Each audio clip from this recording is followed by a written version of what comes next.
mas transformai-vos pela renovação do vosso entendimento, ou renovação da vossa mente, ou dos vossos pensamentos.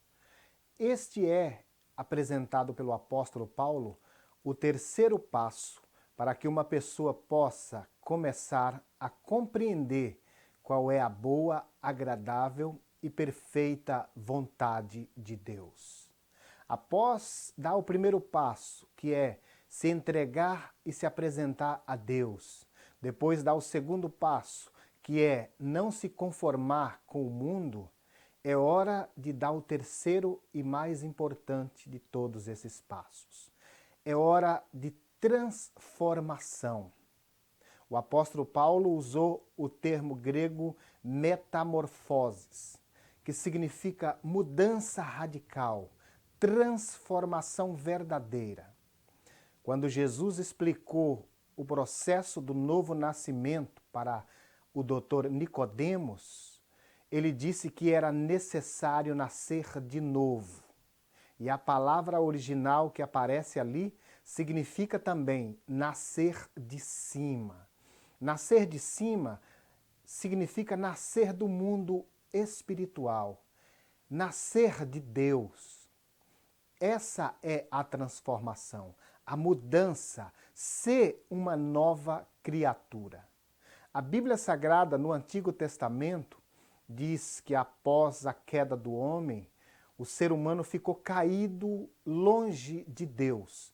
Em outras palavras, morreu. Morreu espiritualmente. Se morreu espiritualmente, agora para ele voltar a conhecer as coisas de Deus, ele necessita nascer de novo. Há uma história ou uma alegoria no livro de Jeremias, onde apresenta o povo de Deus que se afastou dele, ou que morreu espiritualmente, como um vaso que estava nas mãos do oleiro, mas por alguma razão quebrou-se. E após haver quebrado, este vaso precisou ser reconstruído, precisou ser feito outra vez. E o processo de reconstrução é descrito ali no livro de Jeremias, onde o vaso volta para as mãos do oleiro. Ele é quebrado, esmiuçado e novamente ele é trabalhado para ser um vaso novo. Esse processo é semelhante ao que ocorre com a nossa alma. A nossa alma caiu, nós estávamos perdidos, diz o apóstolo Paulo, que todos pecaram e ficaram distanciados de Deus. Nós já nascemos com o vírus do pecado. O salmista na Bíblia diz que em pecado lhe concebeu sua mãe e ele foi formado em iniquidade. Isso é, desde que nascemos, já nascemos contaminados. E a partir do momento que fomos crescendo, a nossa mente foi recebendo inundações de ideias pecaminosas, ideias e pensamentos distanciados de Deus. Nós somos sendo formados com pensamentos contrários aos pensamentos de Deus. São tão contrários esses pensamentos que Deus, através dos profetas, ele disse assim para as pessoas: os seus pensamentos não são como os meus pensamentos. Os seus caminhos não são como os meus caminhos. E assim como o céu está distante da terra, assim está tão distante os seus pensamentos dos meus pensamentos. Significa dizer que a humanidade está totalmente de costas viradas para Deus e para os seus pensamentos. Desta forma, há uma terrível necessidade de transformação de mente. A palavra arrepender, ou arrependimento, ou conversão, significa mudança de mente, mudança de pensamentos. E os evangelhos proclamam em alta voz: arrependei-vos, isto é, venha para Deus. Arrependimento é o começo do processo de transformação. Mas como eu posso ser transformado? Como uma pessoa pode passar pelo processo de transformação? Quem provoca essa transformação? Quais os elementos que fazem com que a minha mentalidade seja transformada? Eu vou apresentar apenas 4 elementos que a Bíblia nos mostra que provocam a transformação da nossa mente.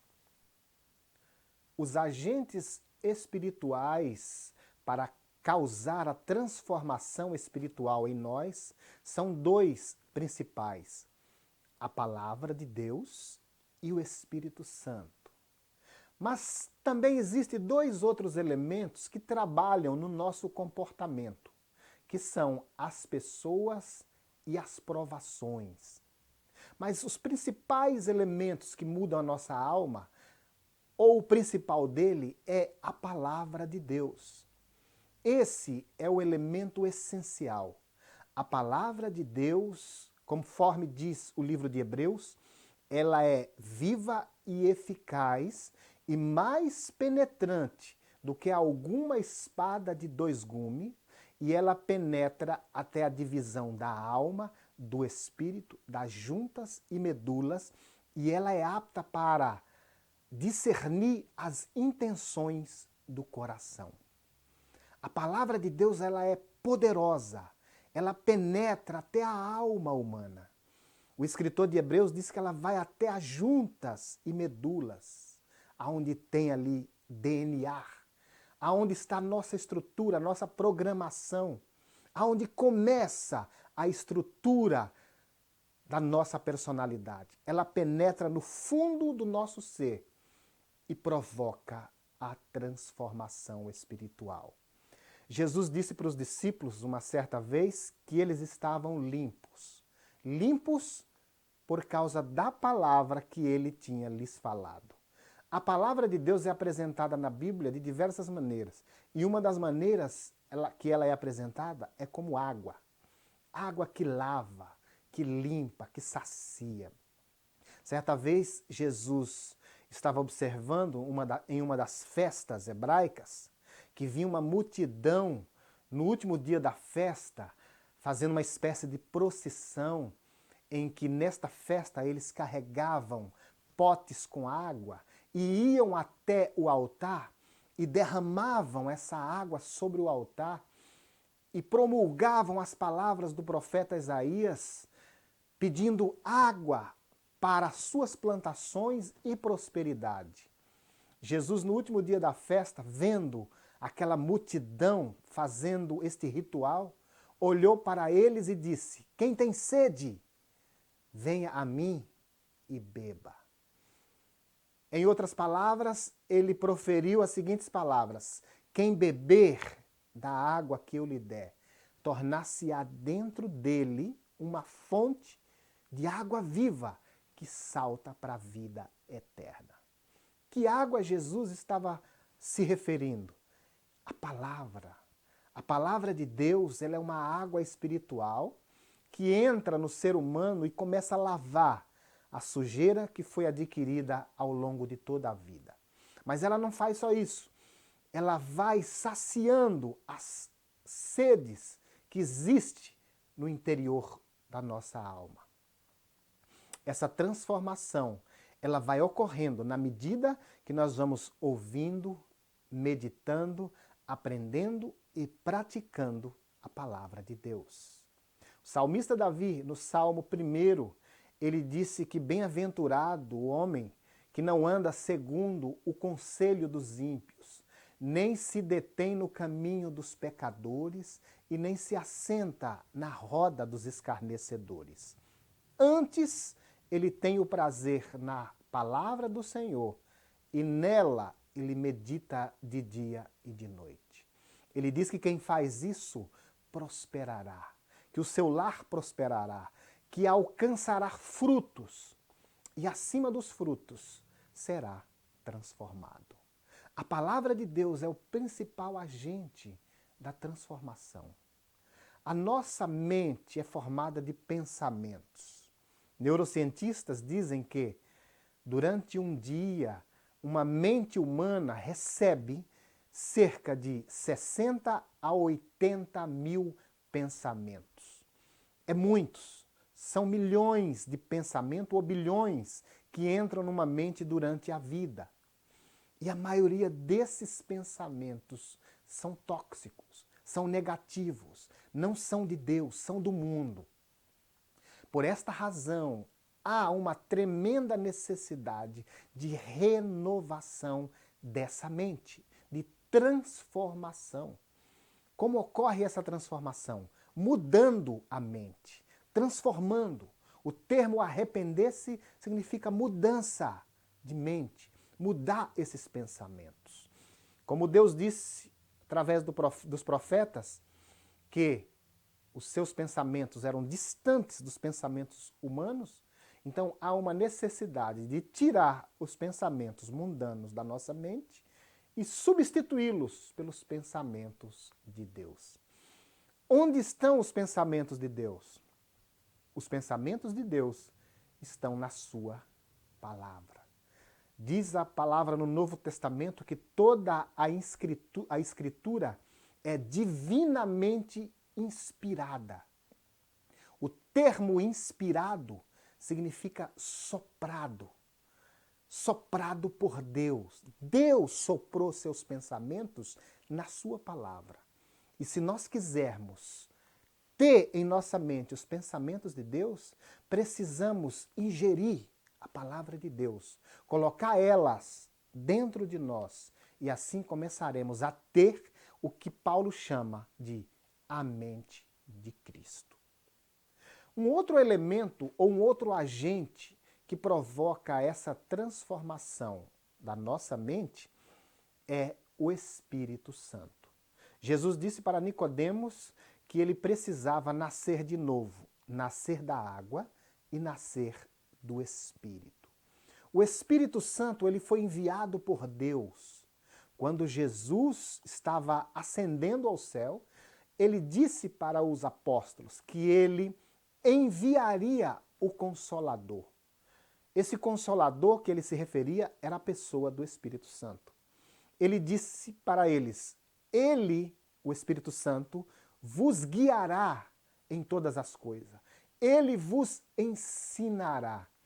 E ele convencerá o mundo do pecado, da justiça e do juízo.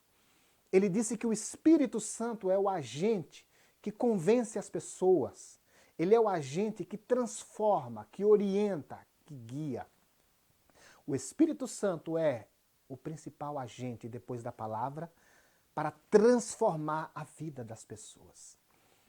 Pensando nisso, o apóstolo Paulo, em uma de suas epístolas aos Coríntios, ele disse que quem não tem o Espírito Santo não é de Deus.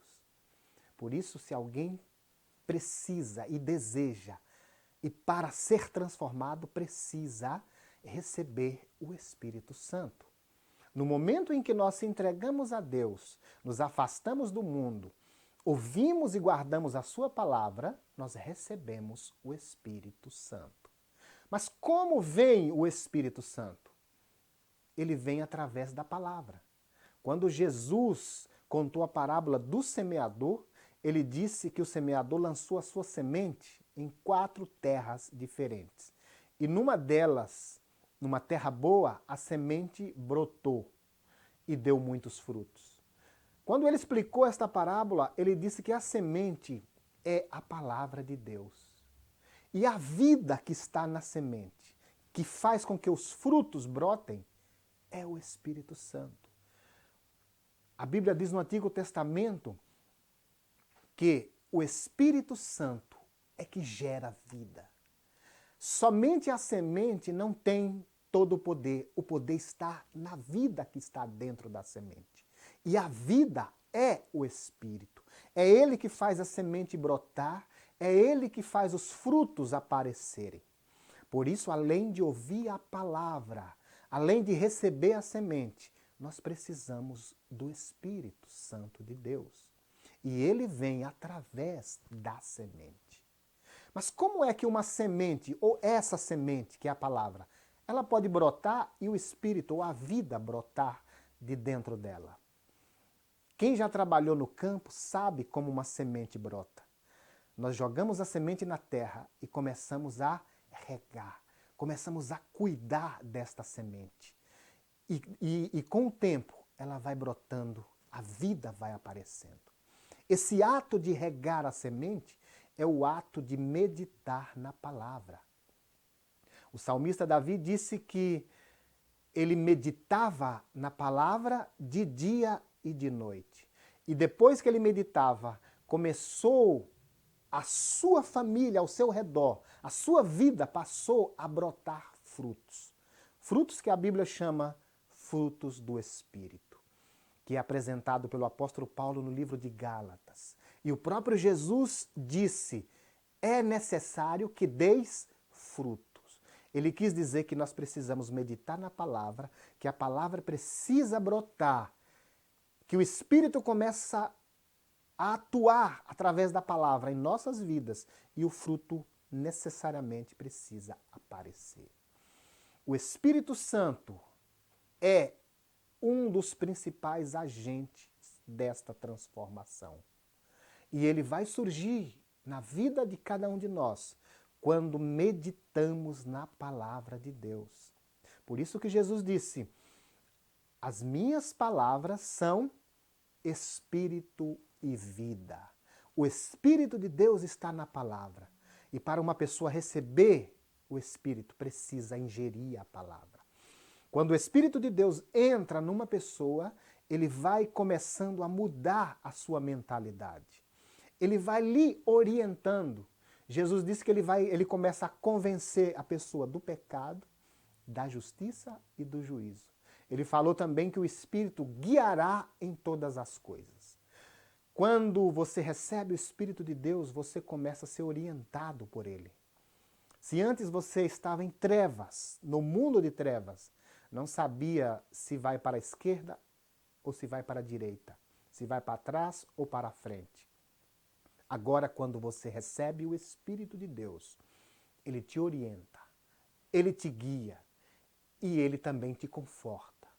Diz a Bíblia no livro de Romanos que quando nós nem sabemos o que dizer ou como orar, o Espírito intercede por nós com gemidos inexprimíveis.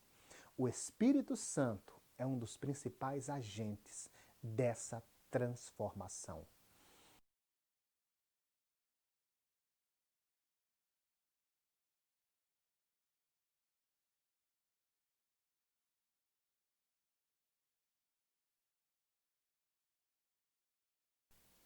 Mas o que acontece se uma pessoa rejeita a palavra de Deus, endurece o seu coração e vira as costas para a palavra de Deus e, consequentemente, vira as costas para o Espírito Santo, que são os dois primeiros agentes desta transformação? Se essa pessoa se entregou a Deus, se afastou do mundo, mas está virando as costas para a palavra e para o Espírito, Deus providencia outros dois agentes que podem transformar de maneira forçada nosso comportamento. Esses dois agentes frequentemente são pessoas colocadas na nossa vida e as provações. Esses dois elementos trabalham de maneira dolorida nas nossas vidas. Pessoas difíceis, problemáticas, muitas vezes são uma espécie de terceiro agente para transformar nosso comportamento, para mudar a nossa mente. Pessoas que entram trazendo problemas, trazendo tristezas e angústia em nossas vidas. No Antigo Testamento há um exemplo muito emblemático, que é quando o povo hebreu não quis ouvir a palavra de Deus e obedecer.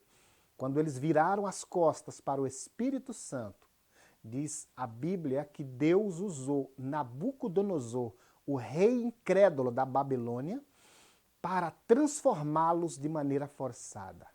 O rei levou aquele povo cativo para a terra de Babilônia, onde ficaram por 70 anos. E esse cativeiro foi uma espécie de provação provocada por aquele rei que de alguma forma foi usado para transformar forçosamente o comportamento de um povo que deveria ter ouvido a voz de Deus e o Espírito Santo. Além de pessoas colocadas para provocar uma transformação forçada, Deus frequentemente usa um quarto elemento para transformar a nossa mente, que são as provações. As provações, elas não vêm para nos destruir, elas não vêm para nos matar, elas vêm para mudar o nosso comportamento. Assim como ocorre numa escola, em que o professor coloca uma prova para que o aluno possa subir de grau, para que ele possa evoluir no seu conhecimento, assim Deus faz com filhos, com seus servos que se entregaram, que se afastaram do mundo e precisam dar o próximo passo de transformação. Deus dá provas, provas que vão mudar coisas que precisam ser mudadas na nossa mentalidade.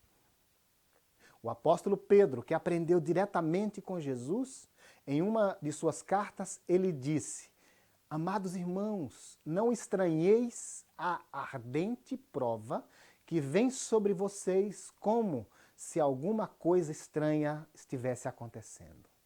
Essas provas, elas vêm para purificar a sua fé. Quando Deus envia provas, quando Deus permite provas, é porque Ele quer transformar a nossa mentalidade. Portanto, não se entristeça quando as provas vierem, porque Deus quer nos transformar. As provas, elas são permitidas para que nós subamos de degrau no conhecimento da vontade de Deus. Porque muitas vezes Deus tentou nos ensinar com a sua palavra e nós não conseguimos absorver. O Espírito Santo tentou nos orientar várias vezes, mas, lamentavelmente, não demos ouvidos ao que o Espírito disse. Então Deus precisa usar um terceiro e um quarto elemento para que possamos ser transformados. E muito frequentemente Deus usa as provações como um método de nos transformar para clarear nossa mentalidade, para que possamos entender qual é a sua vontade. O salmista Davi também teve momentos desta forma, em que ele virou as costas para a palavra e para o Espírito. Deus precisou usar as provações. E após as provações, ele entendeu melhor a vontade de Deus. Entendeu tanto que chegou a escrever um dos salmos as seguintes palavras: foi bom ter sido afligido por Deus. O patriarca Jó também entendeu após a sua aflição, que é muito conhecida nas Escrituras Sagradas. Ele disse as seguintes palavras: antes eu te conhecia, Senhor, de ouvir falar, mas agora os meus olhos te veem. Ele quis dizer que antes das provas que ele passou, ele conhecia a Deus artificialmente, do que ele ouvia as pessoas falarem. Mas depois que ele foi provado severamente, ele teve a sua própria experiência com Deus. Ele passou a conhecer melhor a vontade de Deus. Portanto, as provações também são um elemento necessário para que possamos conhecer a boa, agradável e perfeita vontade de Deus. É necessário ser transformado para conhecer o que Deus tem traçado para nós. Há na Bíblia, no Antigo Testamento, palavras de Deus que dizem assim: os meus pensamentos a respeito de vocês não são pensamentos de guerra, nem de mal, mas são pensamentos de paz. Deus pensa e planeja coisas boas para nós, mas muitas vezes ficamos tristes, muitas vezes desanimados e muitas vezes desesperados, porque não conhecemos esses pensamentos, não conhecemos esses planos, esses projetos, esta vontade. Portanto, há uma grande necessidade de conhecermos a vontade e os planos de Deus para nós. E esse terceiro passo, ele é sumamente necessário. Ser transformado na nossa mentalidade é uma necessidade para entender o que Deus planejou para nós. Deus planejou um reino inteiro para nós. Mas muitas vezes nós vivemos na angústia, na tristeza e não experimentamos o reino de Deus. Por quê? Porque não demos os passos necessários para conhecer aonde Ele está e como alcançá-lo. Portanto, dê esses passos para Deus e conheça hoje mesmo a sua vontade.